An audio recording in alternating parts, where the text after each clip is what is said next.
जय जगन्नाथ सांग माने कुहा जाए भगवान केवल भक्तिर भोकिला से जाति मानती नहीं कि धर्म मानती नहीं से केवल खोजती जड़े निष्कपट भक्तर हृदय को। आज आम आपण मानक नहीं जीवु 1500 शताब्दी से पुराना समय को जेतेबेले पुरी ठारू किछि दूर रे थिबा बालीग्रामर जड़े गरीब बुणाकार निज भक्ति बल रे स्वयं जगतरनाथ जगन्नाथ को बांधी रखिथिले। जहां को मंदिर भितर को जीवा को अनुमति नथिला, जहां को समाज अछुआ बोली कहूथिला, सेही भक्त दासिया बाउरींक पई किपरि श्रीमंदिर भितरु महाप्रभु निजे हाथ बढ़ाई नड़िया ग्रहण करथिले, किपरि साग पेज भितर दर्शन देइथिले कालिया सान्ते।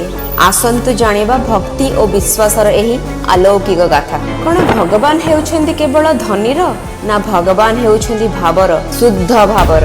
अभाव अनाटन रे बढ़िथिबा दासिया बाउरींक पाखरे नथिला संपत्ति आउ नथिला श्रीमंदिर को जिबार अधिकार, किंतु हृदय रे थिला शुद्ध भक्ति और अतूट विश्वास।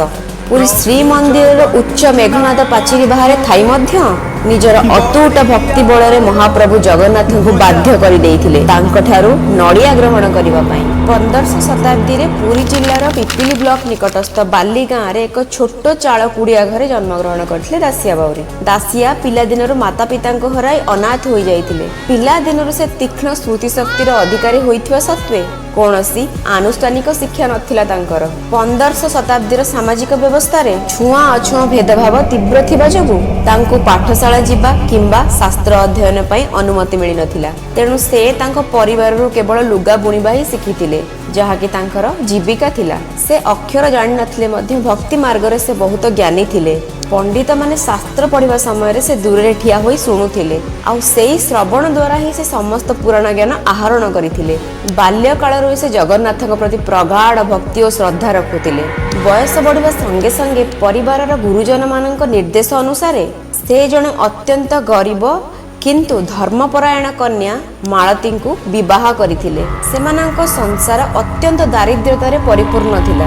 अनेक समय तो घरे खाइबा को मुठाई चाउल भी नथिला। दिने खाइले दिने उपास। तथापि मालती केबे भी दासिया को निजर दारिद्र्यता पई दोष देई नथिले, बरम से दासिया भक्ति रे तांको संपूर्ण सहयोग करुथिले। से एवं तांको पत्नी लुगा बुणी निजर गुजराण मेंटाउथिले। आउ सेमाने थिले निसंतान। विभिन्न पर्वपर्वाणी समय रे जेतेले भजन कीर्तन और पुराण पाठ हुए युव दासिया सेगुड़ी को अति एकाग्रतार सह शुणती। जदिओ से पाठर विषय वस्तु बुझिबा पई से असमर्थ थिले, से केवल एतिकी बुझिथिले जे सुख और दुख भरा ई दुनिया रे हरि नाम ही एकमात्र सहारा। जदि जने सुख एवं दुख को समान भाव रे ग्रहण करी सबु समय हरि कीर्तन रे बिताइबो, तेबे से मुक्ति पाइजिबो। से मुक्ति कौन बुझी नथिले। हिंदू धर्म रे पुनर्जन्म विषय रे कुहा जाइछि, जहा अन्य धर्म रे अनुगामीक पई एक रहस्य। दासिया जेतेबेले प्रभु जगन्नाथंक पई नड़िया किंबा आंब पठाउथिले, मालती से सब को पवित्रतार सह सजाई देउथिले। आउ दासिया प्रभुंक पई टोकेई भर्ती पाचिला आंब मुंडे रे मुंडाई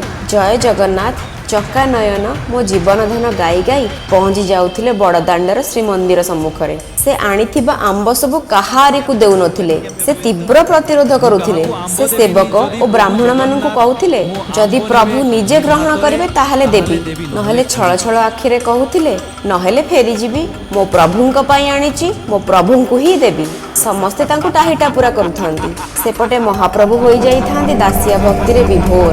हठात दासिया नीलचक्र आड़को अनाइले, छळ छळ आखिरे कहिले प्रभु मु आंब आनिची भारी मिठा ग्रहण करिवेनी। हठात दासियाଙ୍କ टोकेईरु अदृश्य होई जाइथिला आंब सबु। आउ ता पर दिन गर्भगृहर रत्न सिंहासन रे बसिया श्री जगन्नाथंकर तळे पडिथिला खाली टाकुआ। बिंदुटीए भी रस नथिला सेथिरे। भक्तर द्रव्य को भगवान स्वयं ग्रहण करती। एहार प्रत्यक्ष प्रमाण पाई दासिया भक्ति रस प्रणाम करी धीरे धीरे फेरी आसिले तांको गाँ को। से भक्ति रे एते तीव्र भाव रे मग्न रहउथिले जे पारिपार्श्विक अवस्था संपूर्ण भूली जाउथिले। केतेबेले जोरे जोरे नाम कीर्तन करुथिले तो केतेबेले सुंदर स्वर रे गीत गाई पकाउथिले। कालिया कालिया मो कला ठाकुर डाकी डाकी तंतरे लुगा बुणुथिले। से दिन पुरी रे रथयात्रा थिला एवं बालीग्राम तथा आखपाख अंचल लोक मैंने जगन्नाथ दर्शन पाई पुरी अभिमुखे यात्रा करुले। हठात दासिया मन में आसला जे से मध्य जगन्नाथ को दर्शन करने पुरी जीवे एवं से ग्रामवासी सहित बाहरिले। दूररू से रथ उपर जगन्नाथ को देखिले।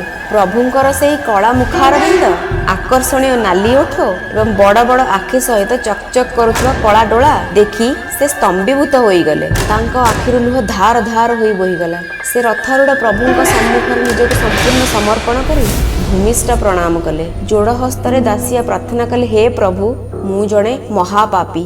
ସେ ଅନୁଭବ କଲେ ଯେ ଭଗବାନ ଜଗନ୍ନାଥ ହିଁ ଏକମାତ୍ର ସତ୍ୟ ଏବଂ ଅନ୍ୟ ସମସ୍ତ ଜିନିଷ ମିଥ୍ୟା। ଏହି ବିଶ୍ୱାସ ଦାସିଆଙ୍କ ମନରେ ଦୃଢ଼ ହେଲା ଏବଂ ସେ ଏକ ପ୍ରକାର ଆତ୍ମସନ୍ତୋଷ ସହିତ ନିଜ ଗ୍ରାମକୁ ଫେରିଲେ। ପୁରୀରୁ ଫେରିବା ପରେ ଦିନକର କଥା। ଦାସିଆ ତନ୍ତରେ ଲୁଗା ବୁଣୁଥାନ୍ତି। ପତ୍ନୀ ମାଳତୀ ତାଙ୍କ ଘର ପାଖରେ ଥିବା ପୋଖରୀରୁ କିଛି କଳମ୍ବ ଶାଗ ତୋଳିକି ଆଣିଥାନ୍ତି ଆଉ ତାକୁ ଅତି ଯତ୍ନ ସହକାରେ ଭାଜି ଦିଅନ୍ତି। ତାପରେ ଦାସିଆଙ୍କୁ ଖାଇବାକୁ ଡାକନ୍ତି। ପ୍ରଥମେ ଥାଳିରେ କିଛି ଜାଉ ବାଢ଼ି ଦିଅନ୍ତି ଆଉ କଳମ ଶାଗର ଭଜାକୁ ତା ମଝିରେ ରଖିଦିଅନ୍ତି। ଧଳା ରଙ୍ଗର ଜାଉ ଉପରେ କଳା ରଙ୍ଗର କଳମ ଶାଗକୁ ଯେତେବେଳେ ଦାସିଆ ଆସି ଦେଖନ୍ତି, ସେହି ସମୟରେ ହଠାତ୍ ଭାବରେ ବିଭୋର ହୋଇ ଉଠନ୍ତି। ସେ ତାଙ୍କୁ ତାହା ସାଧାରଣ ଖାଦ୍ୟ ପରି ଦେଖାଗଲା ନାହିଁ।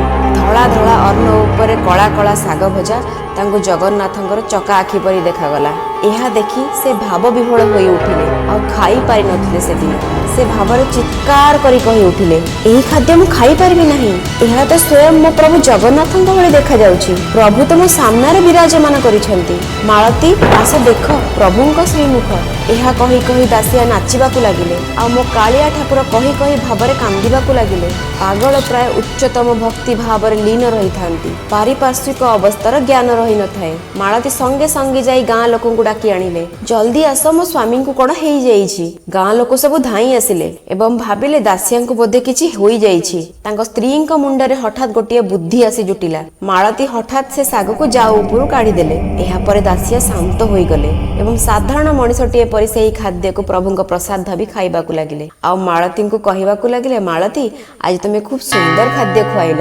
ଗ୍ରାମବାସୀ ମାନେ କିଛି ନ ବୁଝିପାରି ଆଶ୍ଚର୍ଯ୍ୟ ଭାବରେ କହିବାକୁ ଲାଗିଲେ, ଜୟ ଜଗନ୍ନାଥ। ଏବଂ ଆଉ କିଛି ଲୋକ କହିବାକୁ ଲାଗିଲେ, ଇଏ କି ପ୍ରକାର ତନ୍ମୟତା। ଥରେ ପ୍ରଭୁ ଜଗନ୍ନାଥ ବାଲି ଗାଁରେ ଦାସିଆଙ୍କୁ ସ୍ୱପ୍ନରେ ଦର୍ଶନ ଦେଲେ। ରଥଯାତ୍ରାରୁ ଫେରିବା ପରେ ଦାସିଆଙ୍କୁ ସେହି ଚକାଡୋଳା ଓ ଘଣ୍ଟୁଆଙ୍କର ଶବ୍ଦ ବାରମ୍ବାର ମନେ ପଡୁଥିଲା। ସେ ଯେଉଁ କାମ କରୁଥିଲେ ମଧ୍ୟ ସବୁଠାରେ ପ୍ରଭୁଙ୍କ ଦର୍ଶନ ପାଉଥିଲେ। ଭାବ ବିହ୍ୱଳ ହୋଇ ସେ ଜଗନ୍ନାଥଙ୍କୁ ପଚାରିଲେ, ମତେ କ'ଣ ଆପଣଙ୍କର ଦର୍ଶନ ମିଳିବ ନାହିଁ?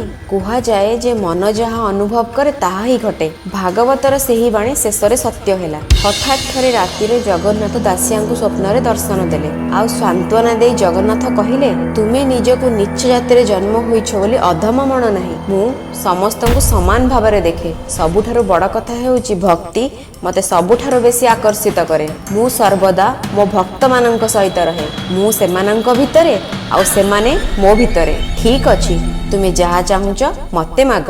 ଦାସିଆ କହିଲେ, ପ୍ରଭୁ, ମୁଁ କ'ଣ ମାଗିବି? ମୁଁ କେବଳ ଆପଣଙ୍କ ଦର୍ଶନ ଚାହେଁ ପ୍ରଭୁ ଏବଂ ଚାହେଁ ଯେ ମୋ ମନ ସର୍ବଦା ଆପଣଙ୍କ ପାଖରେ ରହୁ। ଆଉ ଗୋଟିଏ କଥା, ମୁଁ ଯେତେବେଳେ ବି ଆପଣଙ୍କୁ ଯାହା ଅର୍ପଣ କରିବି ଆପଣ କୃପା କରି ତାକୁ ସ୍ୱୟଂ ଗ୍ରହଣ କରିବେ ଏବଂ ଯେତେବେଳେ ମୋର ଇଚ୍ଛା ହେବ ଆପଣ ମୋତେ ଦର୍ଶନ ଦେବେ। ଜଗନ୍ନାଥ ମଧ୍ୟ ଦାସିଆଙ୍କୁ କଥା ଦେଲେ, ତୁମର ଇଚ୍ଛା ପୂରଣ ହେବ ଏବଂ ତାପରେ ଅଦୃଶ୍ୟ ହୋଇଗଲେ। ବାଲିଗାଁ ଦାସିଆଙ୍କ ଖୁସିର ସୀମା ରହିଲା ନାହିଁ। ଭଗବାନଙ୍କ ବର ପାଇ ସେ ତିଳେ ହେଲେ ଗର୍ବ କଲେ ନାହିଁ। ସେ ପୂର୍ବ ପରି ସାଧାରଣ ଜୀବନଯାପନ କରୁଥିଲେ। ସେ ସର୍ବଦା ଜଗନ୍ନାଥଙ୍କ ନାମ ଜପୁଥିଲେ। ଏପରିକି ଲୁଗା ବୁଣିବା ସମୟରେ ମଧ୍ୟ ସେ ପ୍ରଭୁଙ୍କର ନାମ ଜପୁଥିଲେ। ଲୁଗା ବୁଣା ସରିବା ପରେ ସେ ଗାଁକୁ ବିକ୍ରୟ କରିବାକୁ ଯାଉଥିଲେ। ଜଣେ ବ୍ରାହ୍ମଣଙ୍କୁ ଲୁଗା ଦେଖାଉଥିବା ସମୟରେ ହଠାତ୍ ତାଙ୍କ ନଜର ଏକ ନଡ଼ିଆ ଗଛ ଉପରେ ପଡ଼ିଲା। ସେ ସେହି ନଡ଼ିଆଟିକୁ ପ୍ରଭୁଙ୍କୁ ଅର୍ପଣ କରିବା ପାଇଁ ବ୍ୟଗ୍ର ହୋଇ ଉଠିଲେ। ସେ କହିଲେ, ଗୋସେଇ, ମୁଁ ଏହି ନଡ଼ିଆଟିକୁ ନେବି ଜଗନ୍ନାଥଙ୍କୁ ଅର୍ପଣ କରିବା ପାଇଁ। ଦାସିଆଙ୍କ ଭକ୍ତି ଦେଖି ଲୋଭୀ ବ୍ରାହ୍ମଣ ଜଣକ କହିଲେ, ଲୁଗାର ଦାମ ଆଉ ନଡ଼ିଆର ଦାମ ସମାନ। ଦାସିଆ କିଛି ନ ଭାବି ତାକୁ ଗ୍ରହଣ କଲେ ଆଉ ସେଇ ଲୁଗା ବଦଳରେ ନଡ଼ିଆଟି ନେଇ ଆସିଲେ। ବାଟରେ ସେ ଦେଖିଲେ ଜଣେ ବ୍ରାହ୍ମଣ ପଣସ, କଦଳୀ, ଛେନା ନେଇ ପୁରୀ ଅଭିମୁଖେ ଯାଉଛନ୍ତି। ଦାସିଆ ତାଙ୍କୁ କହିଲେ, ଶୁଣନ୍ତୁ, ଆପଣ ଆପଣଙ୍କ ଭୋଗ ଅର୍ପଣ କରିସାରିଲା ପରେ ଏଇ ନଡ଼ିଆଟି ପ୍ରଭୁଙ୍କୁ ଦେବେ ଏବଂ କହିବେ ଯେ ବାଲି ଗାଁର ଦାସ ଏହା ତାଙ୍କ ପାଇଁ ପଠାଇଛି। ଯଦି ସେ ଏହା ନିଜ ହାତ ବଢ଼ାଇ ଗ୍ରହଣ କରନ୍ତି ତେବେ ହିଁ ଦେବେ, ନଚେତ୍ ମୋ ନଡ଼ିଆ ମୋ ପାଖକୁ ଫେରାଇ ଆଣିବେ। ବ୍ରାହ୍ମଣ ଟିକେ ହସିଲେ ଓ ଭାବିଲେ ଏ ପାଗଳ ସହିତ ଯୁକ୍ତି କରିବା ବୃଥା। ଜଗନ୍ନାଥଙ୍କ ଉଦ୍ଦେଶ୍ୟରେ ନଡ଼ିଆଟି ଥିବାରୁ ସେ ତାଙ୍କଠାରୁ ନେଇଗଲେ। ମନା କରିନଥିଲେ ସେଦିନ ସେ ନଡ଼ିଆଟି ନେଇ ପୁରୀ ଗଲେ। ସେଠାରେ ସେ ସେବାୟତଙ୍କୁ ସବୁ ଭୋଗ ଦେବା ପରେ ତାଙ୍କର ଦାସିଆଙ୍କ କଥା ମନେ ପଡ଼ିଲା। ଗରୁଡ଼ ସ୍ତମ୍ଭ ନିକଟରେ ଠିଆ ହୋଇ ସେ ଭକ୍ତି ସହକାରେ ଜଗନ୍ନାଥଙ୍କୁ ଡାକିଲେ, ହେ ପ୍ରଭୁ, ବାଲି ଗାଁର ଦାସ ଆପଣଙ୍କ ପାଇଁ ଏଇ ନଡ଼ିଆଟି ପଠେଇଛି। ଯଦି ଆପଣଙ୍କର ଇଚ୍ଛା ତେବେ ନିଜ ହାତରେ ଏହାକୁ ଗ୍ରହଣ କରନ୍ତୁ, ନଚେତ୍ ମୁଁ ଏହାକୁ ଫେରାଇ ନେବି। ବ୍ରାହ୍ମଣ ଜଣକ ଆଶ୍ଚର୍ଯ୍ୟ ହୋଇ ଦେଖିଲେ ଏକ ବିରାଟ ଉଜ୍ଜଳ ହାତ ତାଙ୍କ ଆଡ଼କୁ ଆସିଲା ଏବଂ ମୁହୂର୍ତ୍ତକ ମଧ୍ୟରେ ନଡ଼ିଆଟି ନେଇ ଅଦୃଶ୍ୟ ହୋଇଗଲା। ଏହା ଦେଖି ବ୍ରାହ୍ମଣ ଜଣକ ସ୍ତବ୍ଧ ହୋଇଗଲେ ଓ ମନେ ମନେ ବାଲିଗାଁ ଦାସଙ୍କର ପ୍ରଶଂସା କରିବାକୁ ଲାଗିଲେ ଓ ଯୋଡ଼ ହସ୍ତ କରି ନମସ୍କାର କରିବାକୁ ଲାଗିଲେ ଏବଂ ବୁଝିଗଲେ ଯେ ଦାସିଆ ଜଣେ ସାଧାରଣ ଭକ୍ତ ନୁହନ୍ତି। ଥରେ ଦାସିଆ ରଥଯାତ୍ରାକୁ ଯାଇପାରିନଥିଲେ। ଶାସ୍ତ୍ର ଅନୁସାରେ ରଥେ ତୁ ବାମନଂ ଦୃଷ୍ଟ୍ୱା ପୁନର୍ଜନ୍ମଂ ନ ବିଦ୍ୟତେ, ଅର୍ଥାତ୍ ରଥ ଉପରେ ବାମନ ରୂପୀ ଜଗନ୍ନାଥଙ୍କୁ ଦର୍ଶନ କଲେ ପୁନର୍ଜନ୍ମ ହୁଏ ନାହିଁ। ରଥଯାତ୍ରା ଚାଲିଥାଏ, ଦାସିଆ ପୁରୀ ଯାଇପାରିନଥିଲେ। ସେ ଦୁଃଖରେ ତାଙ୍କ ଘର ପାଖରେ ଥିବା ଗୋଠଗୋଡ଼ିଆ ପୋଖରୀ ନିକଟରେ ଏକାନ୍ତ ଭାବରେ ମୌନ ହୋଇ ସେ ଜଗନ୍ନାଥଙ୍କୁ ଧ୍ୟାନ କରୁଥାନ୍ତି। ମନ ଥିଲା ତାଙ୍କର ଏକାଗ୍ର, ଆଖି ଦୁଇଟିରେ ଭରି ରହିଥିଲା ଭକ୍ତିର ଭାବ ଆଉ ଭାବ ଭକ୍ତିରେ କହୁଥିଲେ, ପ୍ରଭୁ ଯାଇପାରିଲି ନାହିଁ ଏଥର ରଥଯାତ୍ରାକୁ, ଅଧମ ପ୍ରାଣୀ ମୁଁ। ଆଶ୍ଚର୍ଯ୍ୟର କଥା, ହଠାତ୍ ତାଙ୍କୁ ସେଇ ପୋଖରୀ ଭିତରେ ରଥଯାତ୍ରାର ପ୍ରତିବିମ୍ବ ଦେଖିବାକୁ ମିଳିଥିଲା। ତାଙ୍କୁ ତିନି ରଥ ଓ ମହାପ୍ରଭୁଙ୍କୁ ସ୍ପଷ୍ଟ ଦର୍ଶନ ହେଉଥିଲା ତାଙ୍କୁ। ସେ ଦୌଡ଼ି ଗଲେ ପତ୍ନୀ ମାଳତୀଙ୍କ ପାଖକୁ ଆଉ ତାଙ୍କୁ ମଧ୍ୟ ରଥଯାତ୍ରାର ଦିବ୍ୟ ଦର୍ଶନ କରାଇଥିଲେ ଏବଂ ଅନ୍ତିମରେ ଦାସିଆ ନିଜ ବାସସ୍ଥାନରେ ଜଗନ୍ନାଥଙ୍କୁ ଧ୍ୟାନ କରି କରି ନିଜର ଶେଷ ନିଶ୍ୱାସ ତ୍ୟାଗ କରିଥିଲେ। ସାଙ୍ଗମାନେ, ଆଶା କରୁଛି ଆପଣମାନଙ୍କୁ କାହାଣୀଟି ଭଲ ଲାଗିଥିବ। ଯଦି ଭଲ ଲାଗିଥିବ ମୋତେ କମେଣ୍ଟ ମାଧ୍ୟମରେ ଜଣାଇବେ କି ଆପଣମାନଙ୍କୁ କେମିତି ଲାଗିଲା ଆଉ ମୋ ଚ୍ୟାନେଲକୁ ଲାଇକ୍ ସେୟାର ସବସ୍କ୍ରାଇବ କରିବେ। ଜୟ ଜଗନ୍ନାଥ। ସାଙ୍ଗମାନେ, ଆଉ ଗୋଟିଏ ଅନୁରୋଧ ମୋର ଆପଣମାନଙ୍କ ପାଖରେ ରହିଛି। এই ଦାସିଆ ବାଉରୀଙ୍କ ଜନ୍ମସ୍ଥାନ ଉପରେ ମୁଁ ଆଉ ଗୋଟେ ଭିଡ଼ିଓ କରିଛି ସୂର୍ଯ୍ୟଶିଖା ବ୍ଲଗରେ। ଆପଣମାନେ ସେଇଠିକି ଯାଇକି ସମ୍ପୂର୍ଣ୍ଣ ଡିଟେଲରେ ତାଙ୍କ ଗ୍ରାମବାସୀମାନଙ୍କ ସହିତ ତାଙ୍କର କ'ଣ ଅନୁଭୂତି ରହିଛି ସମ୍ପୂର୍ଣ୍ଣ ଡିଟେଲ ଭିଡ଼ିଓ ଗୋଟେ ମୁଁ ବନେଇଛି। ଆପଣମାନେ ସେଇଠି ଯାଇକି ଦେଖିପାରିବେ ଆଉ ନିଜର ବହୁମୂଲ୍ୟ ମତାମତ ମୋତେ ଜଣାଇ ପାରିବେ। ଜୟ ଜଗନ୍ନାଥ।